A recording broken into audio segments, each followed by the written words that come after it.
Hi, welcome back to my project about water-people connections. I started this series talking about my own connection to water and to the river culture. And today I present a video that was made by my colleague and PhD brother, if you want so, Professor Karl Matthias Wantzen from the University of Tours. He holds the Unesco chair for river culture there. And he explains what is so important about this connection. Hello, my name is Karl Matthias Wantzen. I'm holding a UNESCO chair, Fleuve et Patrimoine, Rivers and Heritage, and I'm working on river culture. Welcome to the Cher River.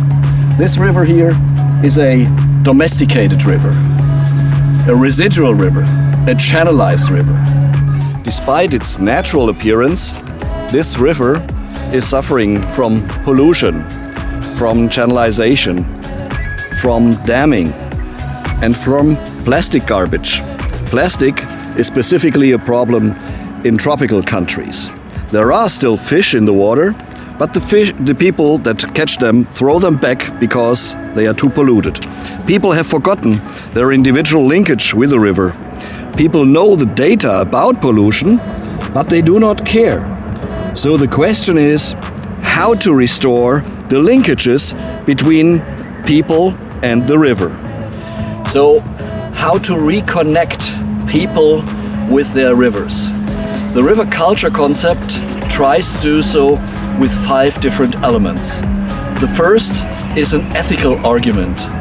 We need to see the river again as a whole and not only as an assemblage of different assets. So we need to valorize, to give more value to the entire river. The second is we need to accept and to live with the rhythm of the waters, which means we have to accept that rivers from time to time are flooding and have low water periods. This is a natural process, and there are many life forms that are adapted to this natural rhythm of the rivers. And this is the third point. We can learn from ancient cultures, from traditional people that have developed these adaptive strategies in their culture for centuries or even millennia. How can we do that? We have to see which of these traditional knowledge can be integrated into sustainable modern river management. And the next point is we can also learn from the non-human beings, what I call ecosystem bionics. So see which strategies are used by animals and plants to adapt their lifestyle to this flood and drought rhythm. And lastly, it is a political argument. We have to make the catchment, which means the hydrographical basin in which all the water of the river comes together, the unit for territorial management. And this means that the people that are living upstream and downstream, they belong together. But this also means a socio-ecological justice.